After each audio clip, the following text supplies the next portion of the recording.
te fatalo fatu ile nei tai au. Ile sua famanu malo tato rio Yesu Keriso. Fai ona maua nei feilo inga. Tato te feilo e foi tato pokalame e tai au astofi te tas. Ya ole FAASOOINA por DISCIPLESHIP. Ya via le tu le tai au natu la yo te whawhelo i atu i ate oi.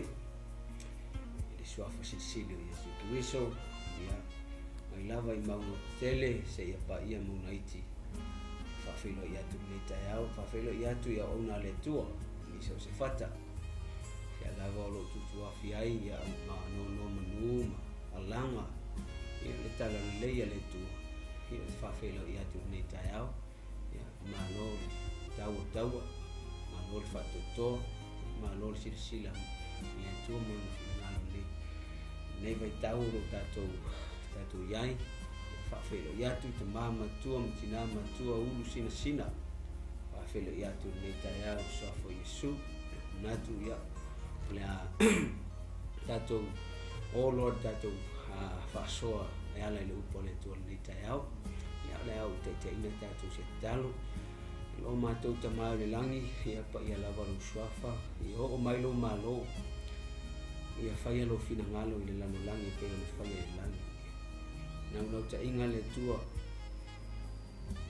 na o fio na ia matou fai lo fina ngalo i le lano langi nei pe le fai le langi a vo nei tai au sa ni le tua fa pe na o me tau tala ni ala o fa ia ma o te walau ina ia tatou ngalu lua whaatas maa o nei tai au ia ai mai se foi ia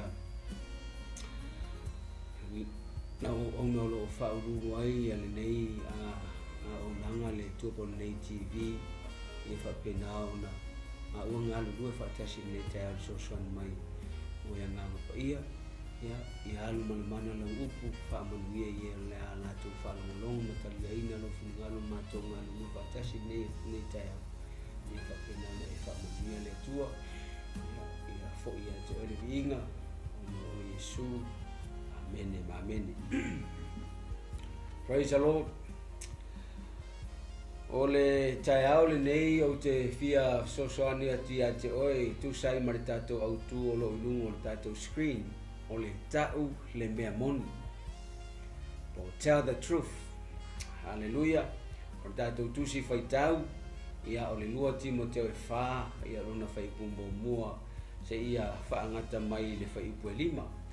Ai a mauaso ua wanoa e te toi fai tau atoa ia vi ia le tua. Amen. Na leo la o fai tauina whapea o le nei o te matua fai atu ia te oe i lumo o le atua ma le ali o Yesu Keriso. O le na te whaamasino ina o e ola atoa mai e woti. Pea o ilona whaali mai malona malo. Ia e tala i atu le upu. Ia e whaamalo si o naaso e taunga le muai. Ma o naaso e le taunga le muai. Ia e whaatonu atu. Ia e a i atu. Ia e a poa i atu. Male ono sai uma atoa male awa watu. Wa e o yo na pola tau te le ma fai ai o na talia o le mata upu e ola ai. Ai tusa ma ola tau lava tu ina nau. La tau te whaapoto ai a wa o mo i la tau. Ina ua feu o la tau talinga. La tau te liliu e se foi o la tau talinga i le upumoni. Ai liliu watu i tala o le vavau. A o oe. Ia e whautauta i mea umalava, ia e ono sai i mea e tinga ai, ia e whailenga luenga a le fola tala lei, ia e matua whai wina lau whaiva. Ia le tua, whaperitania whapea, in the presence of God and of Christ Jesus, who will judge the living and the dead, and in view of his appearance and his kingdom, I give you this charge: preach the word. Be prepared in season and out of season. Correct, rebuke, and encourage with great patience and careful instruction. For the time will come when people will not put up with sound doctrine, instead to suit their own desires. They will gather around them and a great number of teachers to say what their itching ears want to hear. They will turn their ears away from the truth and turn aside the myths. But you keep your head in all situations, endure hardship, do the work of an evangelist, discharge all the duties of your ministry. Praise the Lord. Via le tua le neta yao ile ma fa manuia mai le tua ile faita wina lana fiong paia. Peo no so atu le neta yao tato autu o le tau le mea monu. Hallelujah. Tato o tangata ua FAASOOINA e kakauon kako kau le mea moni. Praise the Lord. Kako wo ke isia ngai le talaanga o le tusi a Timoteo ina ia amai aise soani mo i tatou. E ala i upu a whaamalosi a Paulo i lona tali i whaaleanganga. Amen. The background of this book e kilo i le tusi lea. E paua le ole so o pe ole o so nga o fatasi ma pau. Nga makua ave a koa ia Paulo lo ngaloko. Tu ele tusi a Timoteo le tusi lea sa ia ile taritonunga ma le tawhinga na tusi mai Paulo i tonu i Roma a o nofo vava aia pe whawharipuipuina i le taimi i longa lua. Mai le tausanga a tila mo ono suma le ono, ia po le ongo koulu le vao le ongo koulu le ono fitu. Ia lea sa to tusi ai Paulo i lona tari i whaleanganga. I le a efesili a ngai le tusi lea. Ma e whaitau whalelea i le tusi lea Timoteo. O inga maku a e whaikau ai peo o le tusi lea peo lae kangi mai Paulo. Whaingali longa kari i o ngā ua laka i o ngā kaimi. Sa iai le nau ta inga Paulo e koe fia alu i Efeso o Timoteo. Ia o le whaife au i tonu o Efeso. Sa ngā kango Paulo kuli a Timoteo e alu e vaile kalesia lea. Mai sa iai nau ta inga Paulo e koe fio o i Efeso. Peita iane. Ua le maua se avanoa. Sa whapenga loa o ngā koe kusi a Paulo i longa kari. Ia le tusi muli lea. Mai o lo iai fo i le tau whinga. O le tusi lea o le tusi muli a Paulo. Iana tusinga. Ia mawhapena loa o na a mia soifua o le apostolo. Ia, aleluia. Tau whai e tala atu le neita e ao o ngā o le tato autu o le tau o le mea moni. Ai sea ngā koe kusi ai Paulo longa kari. E leo se atari i foi lea whapea ngā whangau ina e Paulo. Ai o le atali i o Timoteo foi. E le istangata foi lea whapea ngā whaolainga i a Paulo. Aleluia. Ai o le talaanga tama lea o se kame kiki ngā ola i fototono se a inga kerisiano. Sa o ai ma whaatonu le upu a le atua. Ma ngai ia foi o le olanga o Timoteo. Sa ola mai i lona tina o lona ki ngā o le Utaia o lona kama o le Eleni. Ia o lona e iei foi la masio na krai manga po le tina o lona tina. Loma kua ingo ia lo. O lau vaenga la ia sa whaafai leina le olanga o Timoteo. Ma o i ngā fo i sa tupu i fai le kama lea. Ma fia nga i le fina ngalo le tua. Inga ualu waku la Paulo. sa va ai Paulo i ke minga nga o e mele le nu o Timoteo ma o inganga manga o ai Paulo ya Timoteo o nga sa va ai Paulo le ola ngatama le ya nga ke le ngalbenga le tua ai tala vo haleluya o inafo lea sa o ai lo ma Paulo e ke maua mai le tusia ngalbenga suma le ono nga maka mai inga le felo inga Paulo ma Timoteo nga o ai lo ia Paulo ma Timoteo ma observe ai fo ia Timoteo anga i le olanga faatala e fesili la lo ma fau ai se alava Timoteo o nga wa faalua ai inga kusi Paulo ya Timoteo ai fo isi so sao ma Paulo pe yo panapa pe yo Sila pe yo Mareko aleluya tele ia so fo nga fa atasi ma Timoteo ai pe ki kilo tuspa ia ngo makua paole ole tama po ole so o nga fa pe nga o nga sa a ko ia ile no to Paulo o koe upua Paulo le ia sei singa fa ia Timoteo ai fai kau i foi lano le tatou fai tau nga fa mai tala po no o tau le tau le bo uai uia te o le tau sinio wo ta ofi le por fato tua wo te mo a le pala o le amio tonu haleluya o upu muli ar kamalo sa ia fa loko kele ai no akari Peyong au fai atu. Ai se lava Timoteo. Ai kele isi so peo tito ai kilo foi la ya tito nga so ma Timoteo penga le kolua ia lau pe portusi pe tolua ia parkarafa. There's only 3 chapters in the book of Titus. But ai kilo Timoteo. Hallelujah. Uma kusi tusi le tausanga e ono sumartolu. Tila mo ono tolu. Ai ko o tila mo ono ko kusi tusi le. Ave ya Timoteo.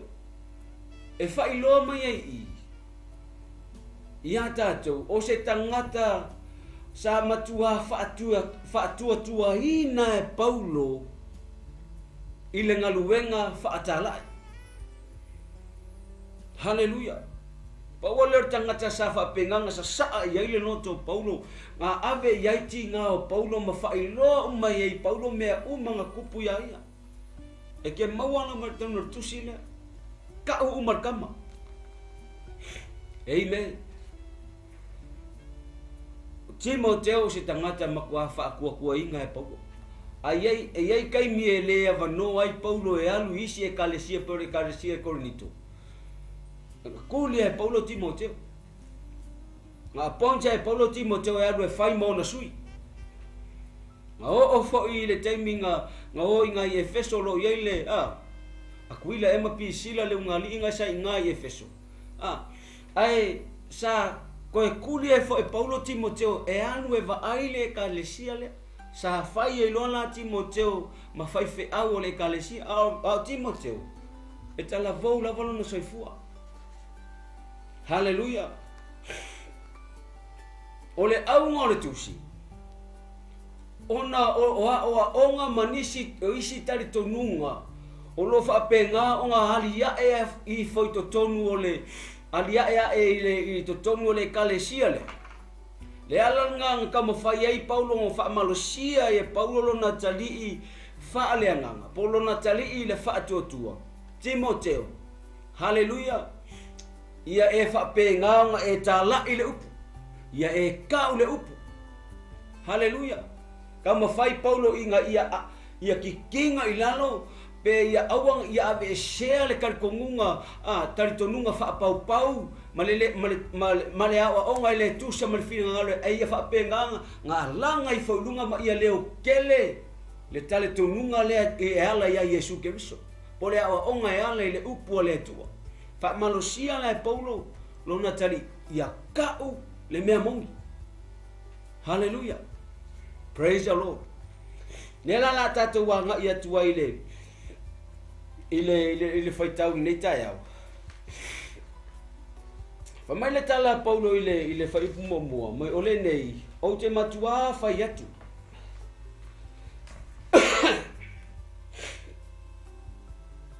Ia te oi lumo le atua. Ma le ali o Yesu Keriso. O le na wha masino ina o e ola ato mai woti. Pe a hao ilona wha ali mai. Malona malo. Me mua. Mai ia e tala i atu le upu. Preach the gospel. Timoteo. Ia e ka la i aku le upu. Auange e wha vai e ka la i le upu.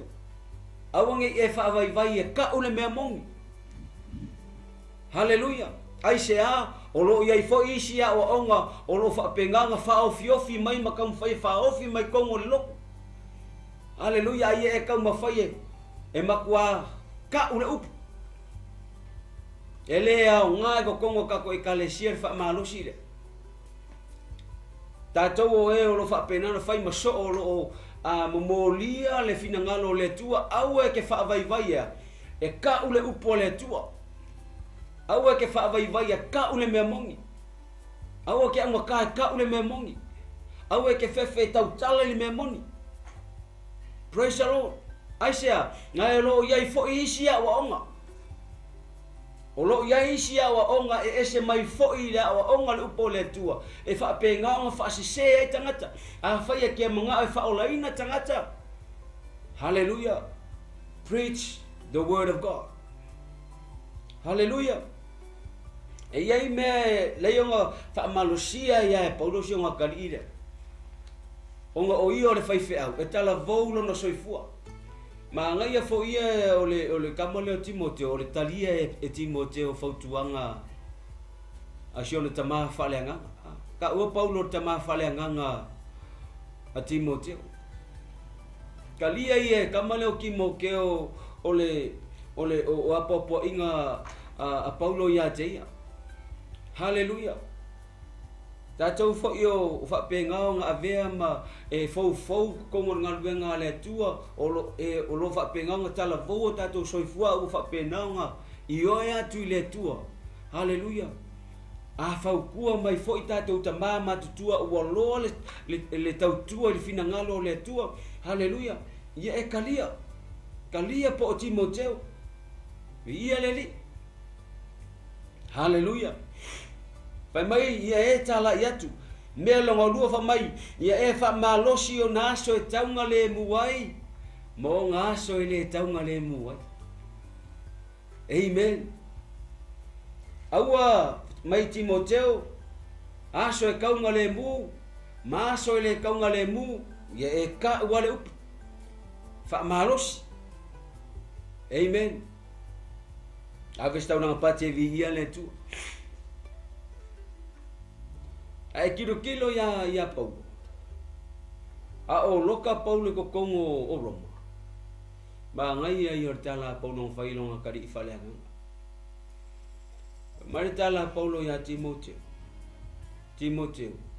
E fa malosi nga so kaunga le mu mo nga so le kaunga le mu. Kilo soi fuanga au nga a Paulo. Mai la tala tuspa ia. Sa ko kele tangata sa o ma Paulo. Ko kele ya au so. To tele na la tonga lu fa atasi ma Paulo le tala le na FAASOOINA ya Paulo le tala le. Ile fa misionga ole momolinga ole fe au le tua. E to tele nga o ma Paulo. Hallelujah. Ai ile kaimi nga lo kai Paulo. Ma le kaimi nga fa afari pui ngai Paulo. Pa mai le tala tusilea. Nga kaua ia Paulo ia Timoteo.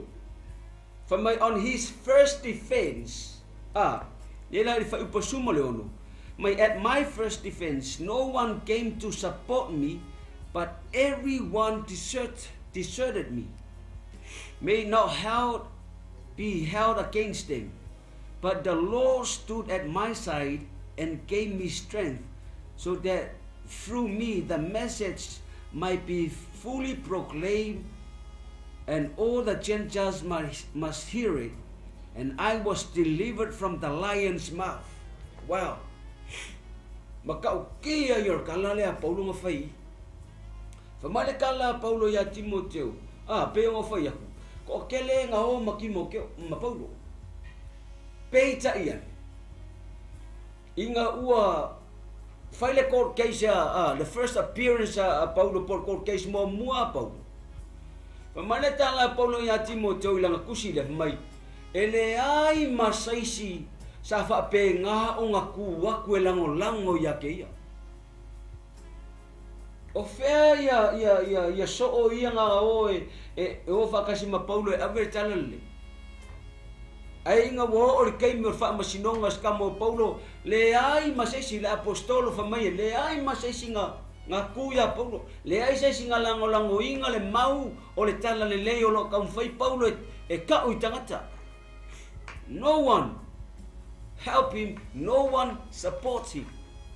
Familiar kala Paulo ya Timoteo. In season, out of season. Hallelujah, ya efa maros. Kelo ele talale. Ngamakua fa malosia ya lo loto. Au ngale tua. Hallelujah. Ei kei me fa penga o nga o mai ai tangata e tumu le lotu. Hallelujah. Ei kei me fa penga nga ke keva e se tangata ma le lotu. Hallelujah. In season ei kei me fa penga o nga tupu ma ke lele loko ei kei me va yako maui le lotu. In season and out of season. Hallelujah. Keloi. Mai awang e ia, awang e sui ai oi. Peo ese tangata Peo mai tangata fa penganga o inga ka ko fa kala nga fa mai be prepared in season and out of season. Hallelujah. I saung yung ka ua yo meler saung. Ka ua kene meler saung yung ya ka ko. Nela kala ka merka maruru o leva nga ka nga saung yung yo fu ma fanga. Awa se ironga yo or ka maruru fa ko ya fa ka no ke minge ka nga saung yung. Ka ua yo ka penga peor kalanga Paulo fega ki mo ka penga oi ke me ka ngale ke me le lei ai masolo ngale lei a solo ngale lei le kalesia. Hallelujah. Aua nge e ku ua ile ele va ku ma ngai le loku nga ele ka ua ile le memong o ngale o nga ku ule ole o ngale upole tu le ya o pe insist ke va aya ko kupur ngaluanga vi ile tu a ku ua ile o awe ke fa fia tangata. Kau kala. Tau. Hallelujah. Preach the word. Hallelujah. And out of season. Peor kala lea Paulo ya Timoteo. Inga ua ese tangata. Famenga le ese singa kuku ya Paulo. Kei mo lang fam singonga mua. Merkala Paulo. Ele ya fa inga ili no ko Paulo. Ele ifa penga nga fa vai ya ifa pe fa Paulo. Sole. Hallelujah. Ua ki a kole me wole se support ya ke arkusa markala le. Fa mai kala arkus pa ia le fa pertania le and I was delivered from the lion's mouth. Ile ke minga ku ka malo lunga e fa penga ki fengir kana le ya le tua. Ngamba kuwa peor fa kole lio. Ngamba kuwa alanga Paulo. Ka upe pe ile yengi singa lango ya Paulo out of season. Ke mila ole e kaular kamale ole out of season. Inga ole ai ngi se supporting le tala le lei po le mau po. Ngi so la uso sa fa penganga o ma po. Le ai ma se sa ku ya po ke mi on poponga. Ai fa marka la po ya Timoteo. Ele I fa vai ya. Ele I fa penga le ai lo ngi si o fefe lo ka une me mongi. Sa o ku ilunga inga ua mai le vangofa mai ole fa pertania nga fia mai. I was delivered from the lion's mouth. Vai vai mo le lionga. Ole manu le. Male e ke le ai le fangia kilo le lionga le fangia makua a piece of cake. Amen. Ole mafau ole leonga I mea la mea ngal fai mayor. Kala angal mangue ka ole the king of the jungle. Ya ele se mau ke le foi ngale. E ke le fange umi ke le povi mar sol fangua. Ai a kilo sol fangua mar povi mar fange le onga hangi. Hallelujah. Ya ole faku ole loko fa li yonga man ma fa li yonga le a piece of cake uma. That ole avayo ole kilo le fange, that's my lunch. Kilo le kulo wal sol fanua kilo le yonga sol fangua mar povi, that's my dinner. Hallelujah. Ole faku nga fa ole loko fa li yonga. Le mention mai Paulo I fa mai sa o kala pe sa o ma leo kele pe o le lionga a roa fo le mangu le oka ke fa alongo ko pe pa hu nga lulu le bau e fa alongo lo mangu uma le leo le mangu le la filo voi o le fili le mela o stau oi wo saure ka ko fili fe mangu pe fa longo le leo le mangu le lionga. Hallelujah. O le loko nga Paulo le ngai. Pa mane ka nga Paulo le moni kam fai moni atu le so soani le tia. Hallelujah. I le fina ngalo le atua. Ni fa penga nga ke le lo loko. Ka ko lo fai maso. Ka ko lo winga matala ina fina ngalo le atua. Hallelujah. Au e ke fe ka o le me mongi. Nga le ka ko kia nga ia ko ile mea lenga ngau Paulo I longa kari ifa le nganga. E fai. Amen. In season and out of season. Pele ai kanga kukuya Paulo nga makwa kide nga alanga Paulo. La fa ku Paulo ya Timoteo. Ya fa pe nga. Ora ufaku nga wenga le tu Timoteo. Olo ufaku o le ngaruenga le atua. Olo ufaku o le tala lele. Ia e faya le ngaruenga peia ngā o faya. Ia makua fai winga lo faiba. E peioa. Hallelujah. Amen. E kilo le kusi ka malo le kusi e. Peio le kusi mo ngalo I maka. Kusi fa loko kele lo ngakari. San ya ko lo loko ngaluenga le tua. Pe mo faya. Ele ke I o loko kele ngaluenga le li. Wa o loko kele ngaluenga sa kifa mai le matanga ngaluenga le tua. Na kelo o apo inga o kima inga o fautuanga o le o inga anga yo kamata I ya kia. Fa kongu mai lo langa fa le nganga. Fa longo mai le si kai mo ka kau fa ma vai nga duenga le tua. Sa fa penga nga makua. Oke mai akia. Ai sia o le ngau ka inga se awa ke pala ai. Nga le moanga o sami lengi me o ye. O le loko nga ko o ka ko ka maka ka. O ai fa awa winga nga duenga le tua ka ko.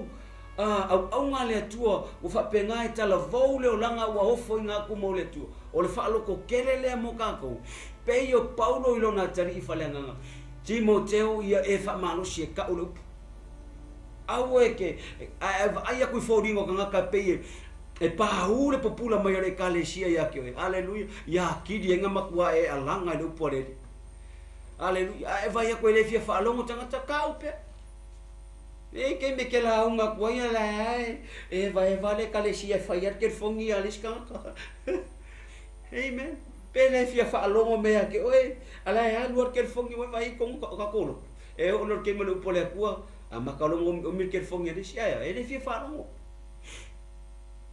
ai ke lo au nga iku ua ile nga isi ke me ke vai ku lo ka lo vai ka manga ke ya le walu eselo ma fa me lo pole li pe ke ia wa pe wa lost ai you know in season and out of season loko kene hallelujah eu vou chamar tu e kalesia o foi aku pe ko ke fei kai ke au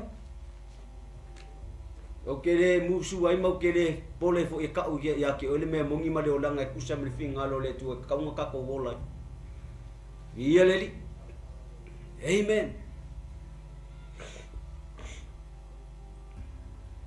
Hallelujah. Fa mai kala pole ya Timoteo fa kongu. Kama fa kongu le kalesia fa kongu aku le ia fa kongu aku. Ingi me kira ku ngalu ngale tua ka ko lo fai maso a vea le fina ngalo le tua fa kongu aku. Me lo ngu fa mai e ha o ha ia. Be ngo fai aku. Ka ko isi kai me fia ka ko le ha o male upore. Ha o male upore tua. Ai ho lo ke me o ai male upore aku ka ia ka ko. Ka ko le fia fa ro ngo ka ko fe kai ka ko fa di fa mai so le. Pe ya le ma ngai ya fo la un fa fe. Pe ya wo la un ma ya fa fe au ya.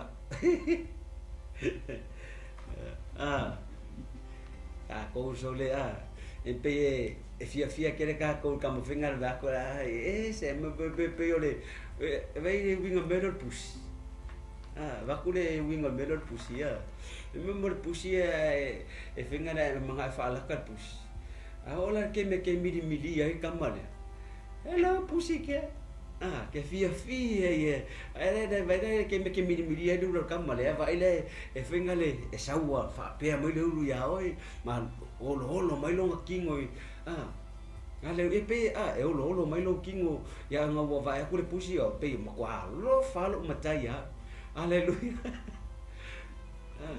e pe e fa pe nga ya nisi amen a fai wo ku lo wa ni ka ya o ya o le upu o ka on me mo ka wa ki ya ki o finga nga lo le tu isi ke mga mili ya oi ki nga ngo vai ko ngai e kilo me ngai fa le ko ngolo no fa ya ngai okay it's okay ki nga va ko ngai ke ulo ngai ke pia la fa it's okay ya ke mo le tu fa nga pe ya ke mo le li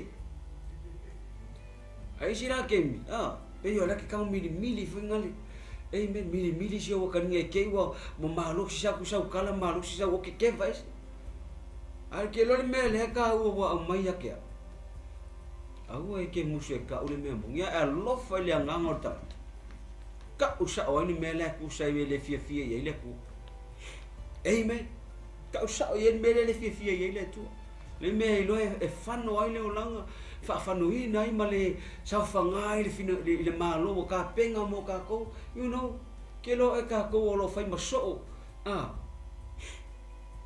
ka ko le ka u le fina ngalo le tu ka ko le o e mamma fa ir fa sala le ku ya ka ko ka ko le ka u la le memo ele ai se pico si no mamma fa ir fa sala le ku pe ka ko ai alo fa na o ya alo fa ya o so ya alo fa na yo kwa o ya ke le alo fa momo ya alo fa momo o ya so I love myself kena manga ola o ke alu i le fa fanunga fa po ke alu se o dia o uma kanga ka le fa fa le ke manga o fia fo ya wi le fa fa au manga ola ke ya ka un memo amen na me estamos bate via le tu amen ma ia e a popo ia tu male o sa ske me avela wa popo inga ngalwenga le tu i la fa nau haleluya ai aku me lai fa le kong mai ia ki o le musa au ke ave le ka ela nga fo le upo le ku amen pe ki ka u le finga au ke ka u lo wika no ia le lo fa le ku ia ki pa kanga le tu e mai le e fa penga o so song ia ki e ke mo lia le fe au le e ke mo lia le lo fa e mo lia le fe au le lo fa e la ngonga e tangata amen fa tu lo tau tinonga ele le vange ya sa o se tangata e to lu la fa ngau tamo martini su to lu mar su fa ele vange sa o kango sa sai se o afingi o lo faku le o share kula testimony lu mo tv o lo faku lo afingi ese lo fa se o afingi ai ke lo e inga ua te minga lo se o afingi le o nga ua ke o vili mai la absent ai la ku fa mai la ka su do fa kwa o cut the story short inga ua I find out ia o kango lo sasa lo mo se o afingi E nga usasa lo afinga nga usasa o ngolo malofa. O le alo o lofa I fese o afinga. Ai sa usasa sa o wa. Nga usasa malo lofa kelo e inga umala usasa ile aso le o sau te mene o lo fa o wina le o wina le upole tu.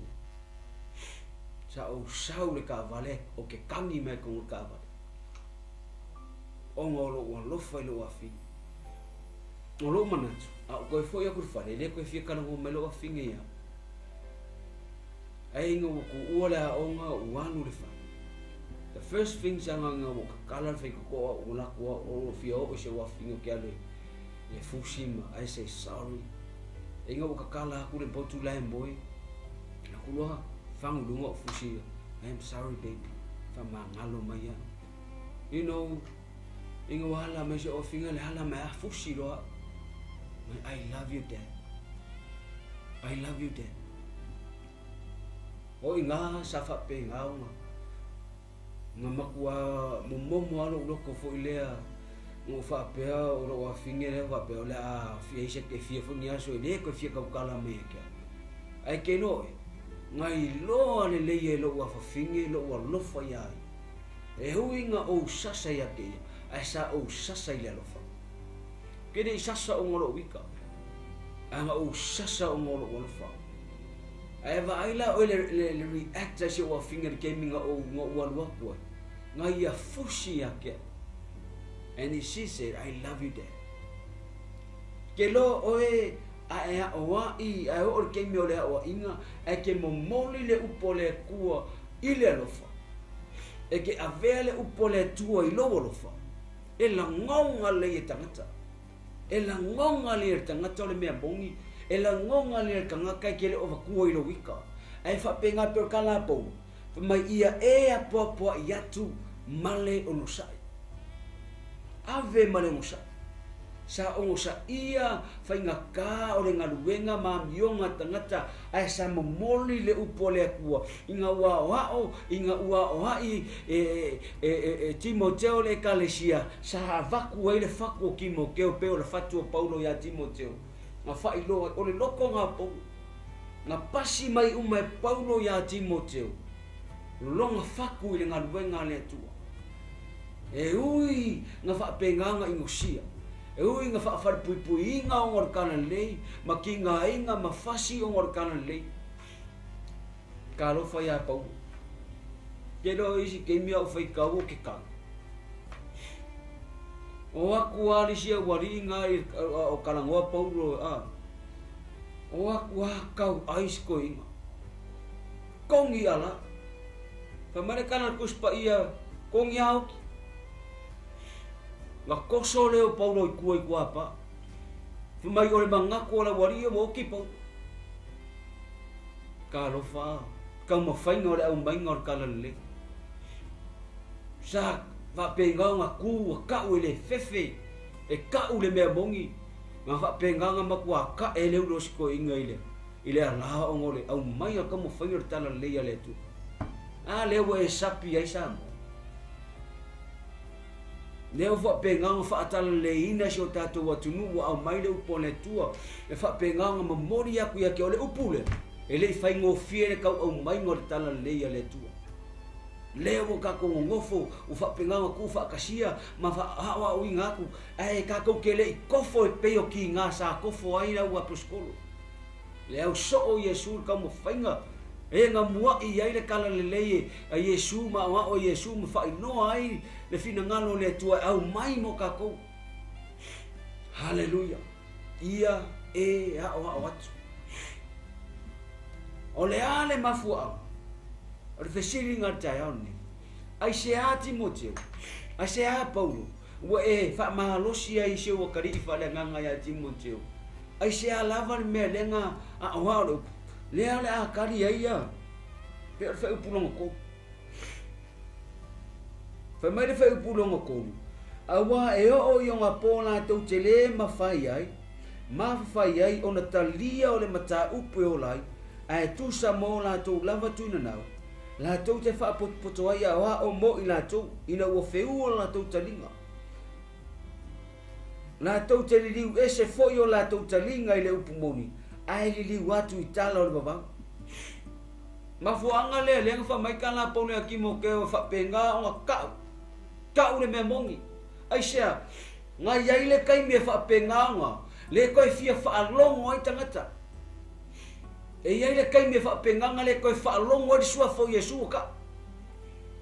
Por kala kuspa ia kupukele la miola. Kupula kamai. Haleluya. Kako kilo le vai tau ngai le koi fa ngofi. Le au so mo la pa ia. Haleluya. E o lo momoliina le tala le marfina ngalo le tua. Au ngi o kako fa vai e kau pea le upo le tua. Fa ftai pe o fa ftai i le fa tonu le nei ala leo. Ua mafai o nga maua nei au nanga fa penga o nga ki liva kwai le upo le tua. A le fa longo ngi open air. Haleluya. Le alu se fa le sa le awaru waku lungo kiwi. Vai walu waku le upo le tua su e le ko yai so walo fanga. Ki aku lo ke fongi e fiki fo inunga. Haleluya ka u ku ya ki oi. Haleluya fo i mai leli. Ola fa maongi le tua. Amen. O le mea ngai ke fai le kusa marfingalo le ria ke alu ai se ori. Amen. Fa mai e yai taimi e le to e fa longo ai tangata le upo le ola. Ma fuanga nga fai a koi paulo ya ki mo ke. Ngai e kai. Va ele vai mamao le apostol. Mai e yai kaimi. Ele o kilo paulo. Ile la ko vai kau. Ai ole baba ai a paulo anga ile kaimi ola kamu fainga mai o tana le le tu fa mai la paulo. E yai le kaimi. A le wa ka ko laka ya le wa ka ko yai vai kaimi fa pengi. Haleluya. La unga kwale upole kua e makwale ko ya popole alis. O yai mare ka ole upu funga le fa ke. Amen. Ai ma ko ke ka o ku pe. Sa mo ma ko ke ka o ku pe le upole tu. Peke le fie yai, peke fie yai, peke le fie falongo, peke falongo. Hallelujah. We still tell the truth. We still preach the gospel of God. Hallelujah. Mai e yai le taimi e le to e falongo ai tanga te uporeola. E tu sa maola tu lava tu ina na. Ma ngai e yon mea le lau kam fai famakana ku ya koi. E le ngaka kupu. Ala ma kwa pe kwa kupu ar vai kaimi. Wa kupu vai kaimi ai tu sa maola tu lava tu ina na. La to te fa poto ai ya wa o mo ila to. Ina ua feu o la to talinga o la to talinga. O le mele kupui. O kangaka. Ua le manga o e fa longo le upumongi. Vai kai mi leopo o Timoteo mpau. O ngo kongi Efeso o lo ia le aku fa finge finga le ile makaanga nga ile aku finge no tiana. Le fa mai sili ki anga Efeso. O le ai foi le makua ke le aku bua. Haleluya. Wa amaka nga ko fo ye kangaka. Wo ko yo kangaka ko ifo. Mo fa penga ko fo kangaka e faire fa malie me fai me fia yo la ko kingo. Fa malie o la ko kunga ngau. Ma le mela le kupoi. Wa ka ma fai kangaka ya. E lo umaile upole ko le mela fai la ko. Me vai le mele ko. E kilo le vai kauni. Ai fai aku ai mele ke fa menga le fa mai for kuspa ia. Wa ka mo fa kangaka mai le kuspa ia ka mo fai ia. E ka mo fai ka vai le mele anga ma le mese le fai. Ale o fia ka o kia ki oi. E ke alu ai se ori menga ke fai. Amen. Awe ki ka mo fai le lo mai le upole ko. Ai ka mo fai ave o anga ile mele ile upole ni. Hallelujah. Ora sa anga ka ko bola. Ora ka mo fai ave ka ko anga ile mele ile upole tu. Ia ka ko fai finga ngalo le tua, au ngi fai ka ko finga loko. Au ngi fai lo fina loto po lo fina ngalo. Ai ka ko fai al finga ngalo le tua per tala Yesu. Not my will, but let your will be done. Amen. Hallelujah. Ia le tu a vesta una parte vie le li. E wo matato. Amen. Praise the Lord.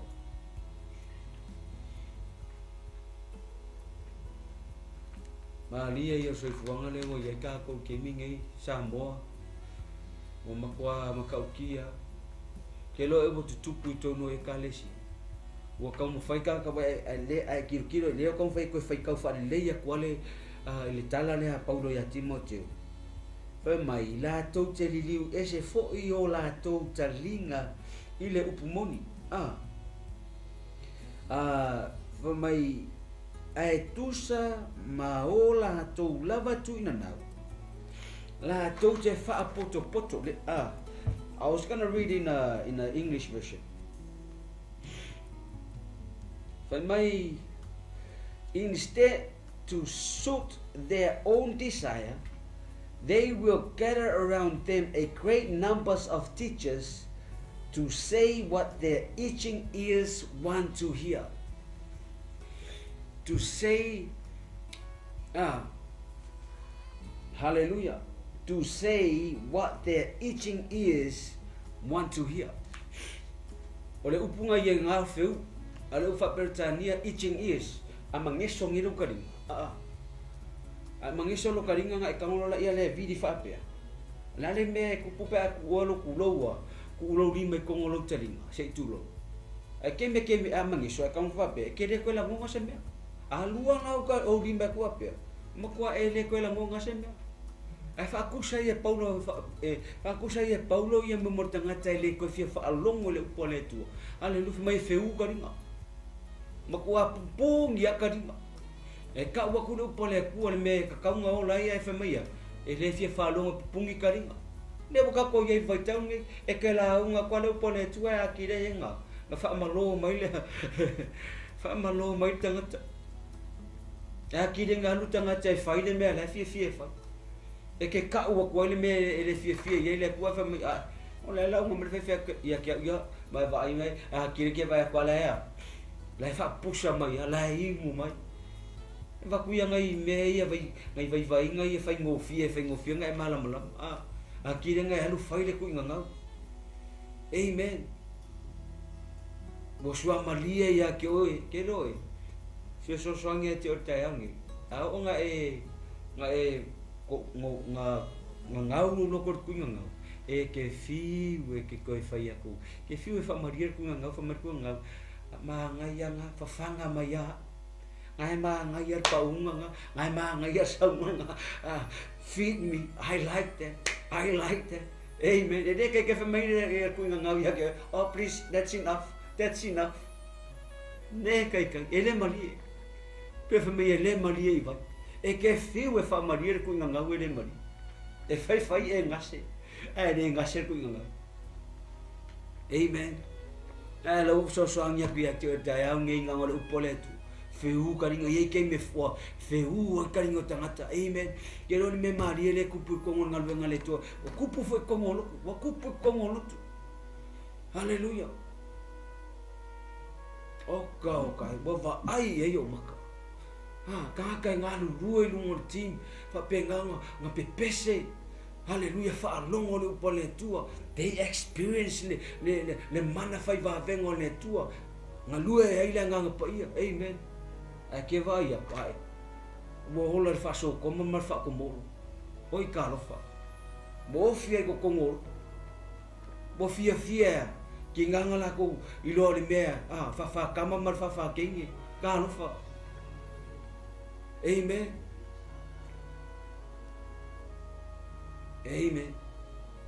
so soangi mo ele la so po e FAASOOINA amen so soangi nga le upole tu ai me se foi tatou samu e lo fale ko ya kako God loved the sinners but He hate the sin. Fai ke fai se me le kusa mar fingalo le ku ai kai le ku e le fia le ku ai lo fa le ku ya e ma kwa lo fa ne tu ya e alofa le tua ia kia ai le fia le ko ila menga fai ngai fai a fai o le ase vai vainga ngai ke fai a fai o le ase anga sala ngai ke fai le kusa man finga ngalo le ko ngai ke fai e la unga ko lu po le ko e ko ngai fai le bo ka ko ya ke le fefe o ke le ma aleluia le wa ko lu mo TV amen e ke alu se oli le menga te ke alu ai se o ai lava e whaalongo le upo le tua le neita e au wa e whaalongo mai a o yengi vai inga yengi whale tonu I mea le kusa marifinga so se mea ke whaia le kusa marifinga ngalo le tua amen o mea ngai le fia i le tua a le fia la le kua I lau mea ngai whai o longo vinga o mea la ngai kakaunga e avesea na ngai le fia I le tua a e lo le mele ke fai e fia I le tua e kusa marifinga ngalo le kua kango e fai a fia le kua lau menga e fai kango e fai a le fia I le tua e kusa I molongo finga ngalo au le fai ai sea o ke alofa ia ke aunge e fanga kaka longo pea upu ala tunu kaka longo pea mas fanga a batu pele upu le tua mo e lita feuta linga fa longo leo ka ko yele vai kau au ngale tua au e ke muso e ka ure me mongi au e ke fefe ka ure me mongi au e ke ko e kamu fai mili tangata haleluya ke wo ese ka ka lok amen don't worry sa olo loko o oe ole au ngale tua o wa ole au ngale tua ka usa ole me fe mai le ko e ka amen pe ki nga pe ikai just tell the truth amen fai wi nei fa malusi nei as man manu fota tu taimi mai ao oi e fa uka I mea malava Timoteo fa uka e o sai me ki ngai ia failinga luenga le fola tala le preach the word be an evangelize the world amen hallelujah praise the Lord but you keep your head in all situation endure hardship to do the work of an evangelist amen pe mo fai ko ngal benga fa soin ngal benga fa evangelist ka wako ya te orfi ngalo le hallelujah fa I wina lo fai amen au ngale tua kelen fai mai se u kamaka ikai hallelujah fai mai au ngi fai o se me fingalo se pe kaka mu fai ku amen a fai wa ka fa vai fingalo le li e vai ko kon ka usanga fa ka usanga lima ka usanga e leo ku la I mai I le mea ngai ke ma fo I lo tanga ngai ke ma fo pe ya e sa on mele ke ai lo ya sa on fingalo le no fai pe ale lau ngaluenga mai Paulo ya Timoteo pe yo wa o ka le ka wa hi u ya te o tausine wa o ka ofi le o por fato haleluya o ke winga mo mau ki ngoe Paulo o le ahoki amen e le ko ngau ka malo no ngola wa lo ko a Paulo ing fa pui ngar kana le e le ku uaya ngau ki a Paulo ko le kana le fa hi u le lo fai ba ta to o fo ia ke amen e ke mo ke vai ai haleluya para upu fa malos haleluya ia fai wina lo fai amen ta ule memoni kama ni tele le tu le ta o no Yesu fai tele Italia Yesu ya via mari I mafa fai sa feeling to fa mo lalo fo ya o menga ke e mena fai oro mo se va ngo ke fa almo long mai vi ia le tu fa fe kai mo lo kai haleluya e ke kaule alu se vala au e ke fa ya ko ile ri fa mangalo fa mo lalo haleluya fa mangalo mai you know fa ya nga si follow li mai inga menga ke ai ale la ko ka ia ka ko se talo amen kar como la so ngi o fa le tu se mesili mo lo haleluya Hallelujah mele si e ko yo lima ile tu mo in foi fonga le ai fa tai tai mar talo ni tai ha pa ile tu lo ma tu tama wo fa longo ilo fa ma wala lo ai lo moto fa fe tai tamai ila upu ni tai ha mo fa penau na ulangona ai o ha ula vor tangata ngasala ai wo vala watu Yesu ya vea oe mali'i ma fa'aola i lo loto ia e nofo tupu i aso o totoi o lo ora ia fai ai foi a'u ma se tasi o uso o te tala ia tu fo'i lea tala lelei ua u fa'alongo i nei tai ono o Yesu amen le tua fa'amanuia i latou umalawa na latou fa'alongolongo i nei tai nisi fo'i whalongolongo ma talia oe ia o pua ia o lautusi mai ori angelu i mamanu angelu i fia e whai i eise tasi o liu a vea oe ma whaola i lonaola i e soswani nganga pa ia wa e ngalue ta ngalue nei aso i whapenao na ngalue oe fa penao na fa lutu tele ia ila tu fa ina tu fili nisi o lo mai le tai au le swafo Yesu ke bisu ia malo si mai yo lima fa e mai yo lima le mo TV ne tai au fa yo e mai le ala va se mai ta tonu le mana fa va venga le tu in the name of Jesus o le ala va se mai o lo mai ai le tua lau fa nau o lo fa penga fa he e mai ona to lima i mo TV ne tai au I say in the name of Jesus ia malolo o e sila fia mai umala ia malolo right now e ana la to fa to in the name of Jesus vi ia o tama aftai ona nei amen God bless familia le tua tatu to fe lo fo i lava yaso same time in aso tofi tatu po palami hallelujah.